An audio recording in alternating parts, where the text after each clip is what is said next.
Hi friends, Vaishali kitchen ಬ್ಲಾಗ್ಗೆ ಸ್ವಾಗತ. ಇವತ್ತಿನ ವಿಡಿಯೋದಲ್ಲಿ ನಾನು ಸಾಂಪ್ರದಾಯಿಕವಾಗಿ ಉತ್ತರ ಕರ್ನಾಟಕ ಶೈಲಿಯಲ್ಲಿ ಬೆಂಡೆಕಾಯಿ ಚಟ್ನಿ ಮಾಡ್ತಾ ಇದ್ದೇನೆ. ಈ ರೆಸಿಪಿಯನ್ನು ಉತ್ತರ ಕರ್ನಾಟಕ ಶೈಲಿನಲ್ಲಿ ಬೆಂಡೆಕಾಯಿ ಭರ್ತಾ ಅಂತ ಕರೆಯುತ್ತಾರೆ. ಬೆಂಡೆಕಾಯಿ ಭರ್ತಾ ಮಾಡೋದಕ್ಕೆ ನಾನಿಲ್ಲಿ ಒಂದು 8ರಿಂದ 10 ಬೆಂಡೆಕಾಯಿಯನ್ನು ತಗೊಂಡಿದ್ದೇನೆ. ಹಾಗೆಯೇ ಇದರ ಹಿಂದಿನ ತುದಿ ಇದೆಯಲ್ಲ, ಇದನ್ನು ಕಟ್ ಮಾಡ್ಕೊಳ್ಬೇಕು. ಅಳತೆ ಪ್ರಮಾಣದಲ್ಲಿ ಈ ಬೆಂಡೆಕಾಯಿ ಅರ್ಧ ಪಾವು kg ಇದೆ. 125 ಗ್ರಾಮ್ನಷ್ಟಿದೆ. ಪೂರ್ತಿಯಾಗಿ ಬೆಂಡೆಕಾಯಿ ಹಿಂದಿನ ತುದಿಯನ್ನು ಕಟ್ ಮಾಡ್ಕೊಂಡಿದ್ದಾಯಿತು. ಇವಾಗ ಹಸಿ ಮೆಣಸಿನ್ಕಾಯಿಯನ್ನು ಕೂಡ ತೊಗೊಂಡಿದ್ದೇನೆ. ನಾನಿಲ್ಲಿ 3 ಹಸಿ ಮೆಣಸಿನ್ಕಾಯಿಯನ್ನು ಯೂಸ್ ಮಾಡ್ತಾ ಇದ್ದೇನೆ. ಇದು ತುಂಬ ಖಾರವಾಗಿರುವುದರಿಂದ 3 ಹಾಕ್ತಾ ಇದ್ದೇನೆ. ನಿಮಗೆ ಖಾರ ಯಾವ ರೀತಿ ಬೇಕೋ ಅದನ್ನು ನೋಡಿಕೊಂಡು ಹಸಿ ಮೆಣಸಿನ್ಕಾಯಿಯನ್ನು ಯೂಸ್ ಮಾಡಿ. ಈ ಹಸಿ ಮೆಣಸಿನ್ಕಾಯಿ ಹಿಂದಿನ ತುದಿಯನ್ನು ಡೇಟನ್ನು ತೆಗೆದುಕೊಳ್ಳಿ. ಇವಾಗ ಗ್ಯಾಸ್ ಆನ್ ಮಾಡಿಬಿಟ್ಟು ಒಂದು ಪಾತ್ರೆಯಲ್ಲಿ ನೀರನ್ನು ಕಾಯಕ್ಕಿಡಿ. ಜಾಸ್ತಿ ನೀರನ್ನು ಹಾಕೋಕೆ ಹೋಗಬೇಡಿ. ಒಂದು 1.5 ಕಪ್ನಷ್ಟು ನೀರು ಹಾಕಿದ್ರೆ ಸಾಕು, ಅಥವಾ ಈ ಬೆಂಡೆಕಾಯಿ ಮುಳುಗುವಷ್ಟು ನೀರು ಹಾಕಿದ್ರೆ ಸಾಕು. ನೀರು ಬಿಸಿ ಆಗಬೇಕು, ಅಲ್ಲಿವರೆಗೂ ಕಾಯ್ತಾ ಇರಬೇಕಾಗುತ್ತೆ. ಇಲ್ಲಿ ನಾನು ಒಂದು 7ರಿಂದ 8 ಸಿಪ್ಪೆ ತೆಗೆದುಕೊಂಡು ಬೆಳ್ಳುಳ್ಳಿಯನ್ನು ತೆಗೆದುಕೊಂಡಿದ್ದೇನೆ. ಹಾಗೆಯೇ ಇದಕ್ಕೆ ಒಂದು ಬಟ್ಟಷ್ಟು ಹಸಿ ಹುಣಸೆ ಹಣ್ಣನ್ನು ಹಾಕ್ತಾ ಇದ್ದೇನೆ. ಹಸಿ ಹುಣಸೆ ಹಣ್ಣು ಇರಲಿಲ್ಲ ಅಂದರೆ ಒಣಗಿರೋದನ್ನು ಕೂಡ ಯೂಸ್ ಮಾಡ್ಬೋದು. ಹುಣಸೆ ಹಣ್ಣು ಆದಷ್ಟು ಹಸಿ ಹುಣಸೆಯನ್ನು ಯೂಸ್ ಮಾಡಿ.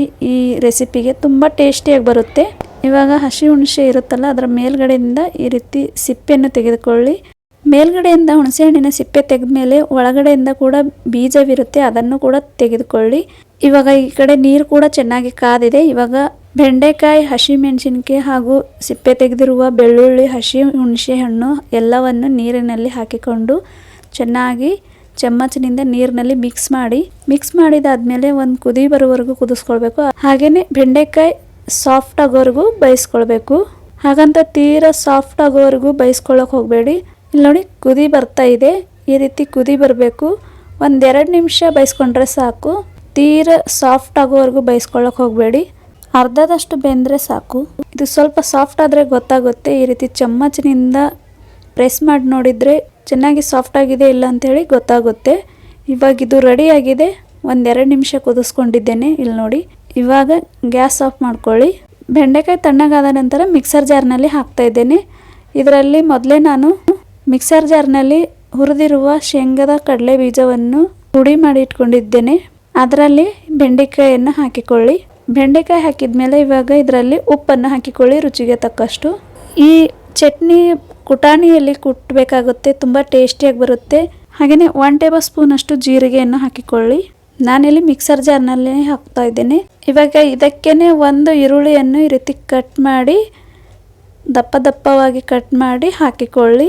ಈ ಭರ್ತಾ ಮಾಡುವಾಗ ಇದರಲ್ಲಿ ಹಸಿ ಈರುಳ್ಳಿಯನ್ನು ಕಟ್ ಮಾಡಿ ಡೈರೆಕ್ಟಾಗಿ ಕೂಡ ಹಾಕಿಕೊಳ್ಬೋದು, ಅಥವಾ ಬೆಂಡೆಕಾಯಿಯನ್ನು ಕುದಿಸ್ಕೊಳ್ತೀವಲ್ಲ ಆವಾಗ ಕೂಡ, ಬೆಂಡೆಕಾಯಿ ಕುದಿಸ್ಕೊಳ್ಳುವಾಗ ಕೂಡ ಹಾಕಿಕೊಳ್ಬಹುದು, ಅಥವಾ ಡೈರೆಕ್ಟಾಗಿ ಕೂಡ ಈ ರೀತಿ ಮಿಕ್ಸರ್ ಜಾರ್ನಲ್ಲಿ ದಪ್ಪವಾಗಿ ಕಟ್ ಮಾಡಿ ಅದರಲ್ಲಿ ಹಾಕಿಕೊಳ್ಬಹುದು. ಈರುಳ್ಳಿ ಕೂಡ ಕಟ್ ಮಾಡಿದಾಯಿತು.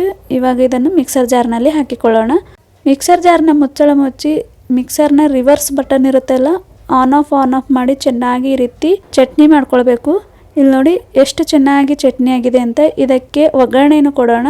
ನಾನಿಲ್ಲಿ ಮತ್ತೆ ಅದೇ ಪ್ಯಾನನ್ನು ಕಾಯಕ್ಕಿಟ್ಟಿದ್ದೇನೆ. ಇದರಲ್ಲಿ 1 ಟೇಬಲ್ ಸ್ಪೂನ್ ಅಷ್ಟು ಎಣ್ಣೆಯನ್ನು ಹಾಕಿಕೊಂಡು ಇದರಲ್ಲಿ ಸಾಸಿವೆ ಮತ್ತು ಸ್ವಲ್ಪ ಹಿಂಗು ಹಾಗೂ ಜೀರಿಗೆ ಕೂಡ ಹಾಕಿಕೊಂಡು ಎಣ್ಣೆಯಲ್ಲಿ ಫ್ರೈ ಆದ ನಂತರ ಈ ಮಾಡಿರುವ ಚಟ್ನಿಯನ್ನು ಎಣ್ಣೆಯಲ್ಲಿ ಹಾಕಿಕೊಂಡು ಈ ರೀತಿ ಮಿಕ್ಸ್ ಮಾಡ್ಕೊಳ್ಳಿ.